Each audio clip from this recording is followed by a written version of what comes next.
Bonjour à tous, j'espère que vous allez bien. Voilà, au petit passage pour commencer l'année, je vous présente ma Black, hein, ça fait un moment que je l'ai celle-là.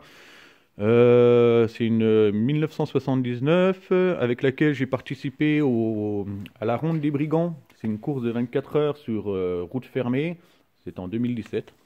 Donc voilà, à l'époque on n'avait pas ce moteur-là, hein, c'était un moteur type d'origine, j'avais gardé pour les 24 heures.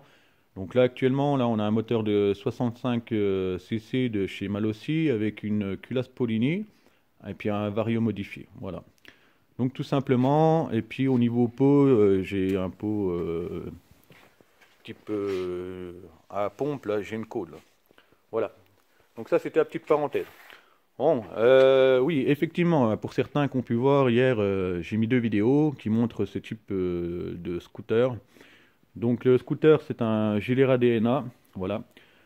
Alors, donc sachez une chose, hein, donc la XR, je l'ai toujours, il n'y a pas de souci. Elle est en mode hivernage, elle attend la mise en place d'un nouveau radiateur plus gros hein, sur la XR.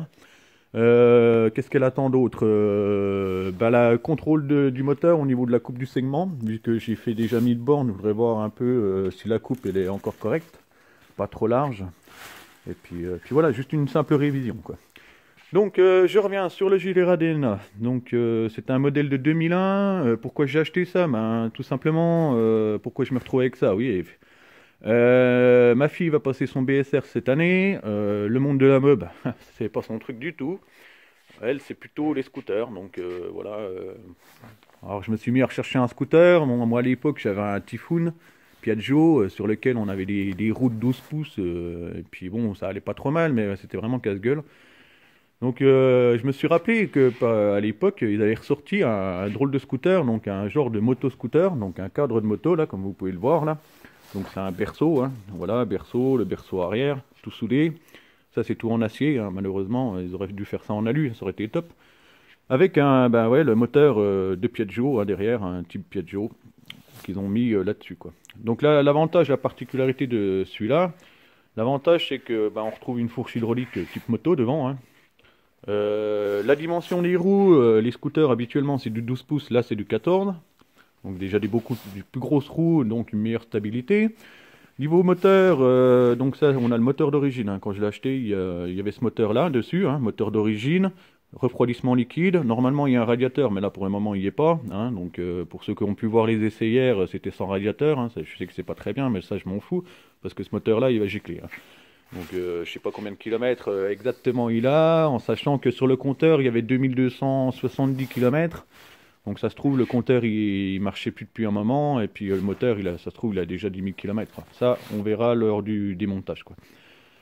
Donc voilà, qu'est-ce qu'il y a à dire dessus? Donc tout le carénage, moi je l'ai acheté pour pièce, hein. Donc tout le carénage était fracassé. On a déjà commencé par le dépioter, voir un petit peu ce qui se cachait là-dessous là. Donc quelques petites surprises, on a eu tout ce qui est là, une fixation ici, et puis celle-là à côté qui était cassée. Donc ça c'est bon, ça c'est réparé, c'est ressoudé, c'est fixation de carénage. Il y avait une fuite, il y avait deux fuites, hein, donc sur chaque joint spi ça fuyait. Donc là j'ai mis des chiffons parce que ça coulait sur le disque, donc j'ai remis des chiffons pour absorber un petit peu l'huile. Donc niveau qualité des fourches. Alors là, je suis bien emmerdé. La fourche, là, je sais pas si vous voyez, il y a un trou dans le chrome. Et puis de l'autre côté, il y a un autre trou. Il y a deux trous. Bon, voilà. Donc les tubes de fourche sont foutus. J'ai deux solutions qui se proposent. C'est soit je fais chromer les tubes, coûte une fortune, ou soit je rachète deux tubes neufs et puis on remet tout à neuf, quoi. Voilà, moi je crois que je vais prendre la deuxième option. Je vais étudier le truc, mais à mon avis, ça sera la deuxième option. Pour ce qui est du Gilera DNA, il y avait deux versions. Donc il y avait version type avec pontet là, type roster quoi. Et puis la version avec des bracelets, type un peu course quoi. Donc moi je l'ai acheté avec les versions course, hein, on va dire avec les bracelets là. Et puis j'ai racheté justement le type fourche et puis le guidon. Et puis là je repasse en roster. Qu'est-ce qu'il y a comme modification? Voilà. Ah oui. Donc au niveau, normalement ici, là, vous voyez, là c'est tout chromé, ça brille. En fait là, il y avait les supports 4 pieds passagers. Donc ça, moi, pas de passagers, j'ai viré, j'ai coupé, j'ai enlevé.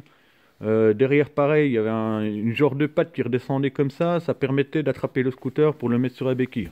Donc ça, c'est la béquille centrale. Bah, je pense qu'à l'avenir, ça va gicler, on va remettre une béquille latérale. Bah, niveau moteur, donc ce qui se passera par la suite, je vais carrément tout démonter, hein. On va tout remettre à neuf, changer le vilebrequin, changer le cylindre, toute la transmission, la pignonnerie aussi. Je vais voir ce que je peux faire, si je peux remettre tout ça à neuf. Après, ben moi je l'ai acheté tel qu'il est avec ce pot d'échappement. Donc ça c'est un Ninja Rafale. Donc ça, je pense que le pot d'échappement, bah, je vais le garder, hein, je vais le laisser dessus. Il m'a l'air pas mal, ça lui va bien. Et puis voilà. Donc la première chose là-dessus, ça a été, avant toute chose, c'était déjà démonter tout le carénage, vérifier ce qu'il y a là-dessous, voir s'il y a des problèmes. Donc moi le premier souci que j'ai vu, c'était au niveau du faisceau, hein. Le faisceau, au niveau scotch, il n'y avait qu'un seul, une torsade de scotch, un seul passage, on va dire. Donc là actuellement j'ai tout refait tout le faisceau, mais en passant deux passages de scotch. C'est-à-dire, j'ai enroulé deux fois du scotch sur le faisceau, sur tout le long, deux fois. Donc comme ça, au moins là, il est un peu plus résistant. Et puis au niveau des frottements, quand il touchera la carrosserie, là, des endroits où je pourrais pas éviter, ben, il y aura déjà trois couches de scotch. Donc personnellement, à mon avis, ça, au niveau fiabilité, ça va être le top, hein. Alors il faut savoir une chose, hein, ce qui est scooter ou 50 à boîte, hein, les faisceaux, c'est vraiment, c'est la bête noire, hein. Si vous voulez pas de problème, il faut vraiment se débrouiller pour que ça soit du solide. Niveau fonctionnement, donc j'ai démonté le faisceau, tout ça, le moteur il marchait pas, j'avais pas de carbu, donc j'ai racheté un carbu provisoire. Niveau fonctionnement, j'arrivais pas à faire amener de l'essence au niveau du carbu, donc j'ai longtemps cherché à savoir comment ça fonctionnait. Donc en fait, ce qui se passe, c'est ce moteur-là, ce scooter-là, il marche avec une pompe à essence type à décompression. Donc, pourquoi décompression? Parce que simplement, pourquoi on a mis ça? Ben oui, la pompe, puisque le réservoir là est plus bas que le carbu. Donc, ce qu'ils ont fait, c'est que grâce à la pompe, on prend l'essence dans le réservoir, on le remonte dans le réservoir auxiliaire là, pour ensuite le distribuer dans le carbu, quoi. C'est quand même pas mal de...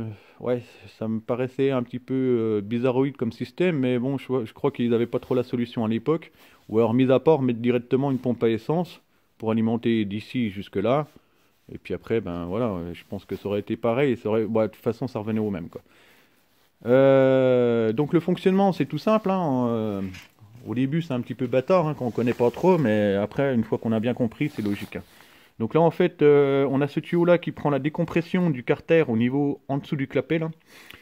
Donc il va créer une décompression au niveau de la pompe, là, ici. Donc le tuyau, il arrive ici, au-dessus. Donc il va faire bouger une membrane. Cette membrane va faire bouger une deuxième membrane. Et cette deuxième membrane, elle va aspirer l'essence qui est dans le premier réservoir, là, ici, qui va rentrer dans la pompe, et ensuite va ressortir ici, pour être distribuée, là, par ce tuyau qui arrive ici, là. Hop. Voilà, et puis qui va être distribué dans le réservoir auxiliaire. Donc là, c'est pareil, là vous avez un autre tuyau, ça c'est le trop-plein. Donc une fois que le réservoir, il y a beaucoup trop d'essence, hop, le trop-plein, il repart dans le premier réservoir. Voilà. Donc en fait, une fois qu'on a l'essence qui arrive ici, là ici, on a un robinet. Et pareil, alors ça c'est encore un robinet qui marche à décompression. Donc il y a deux tuyaux qui arrivent à ce robinet. Je sais pas si on va bien le voir là, j'espère. Voilà. Donc là, on a le tuyau noir, ça c'est la décompression au niveau du carbu. Et le tuyau jaune là, c'est l'arrivée d'essence au niveau du carbu pour la cuve. Donc voilà, son fonctionnement, pour faire marcher ce scooter, ben, il y a deux systèmes de décompression. Donc ben, celui du bas, mis à part mettre une pompe électrique, mais celui du haut, ce que je peux faire, par contre, pour éviter d'avoir encore une décompression au niveau du carbu, ce que je vais faire, je vais mettre un robinet à vanne, hein, comme les mobylettes, pareil. Voilà, comme ça, je serai tranquille, quoi. Donc là, je fais une petite pause, et puis je vais vous montrer les carénages, où ça en est. Donc là, on voit les carénages, ils sont poncés, et puis là, il y a la première couche d'après. Donc là, c'est en attente, là, pour une peinture. Donc voilà, quoi. Là, j'ai deux jeux complets de ce carénage, hein, carrément, quoi. Donc voilà, ça c'était la petite parenthèse où ça en était au niveau carénage.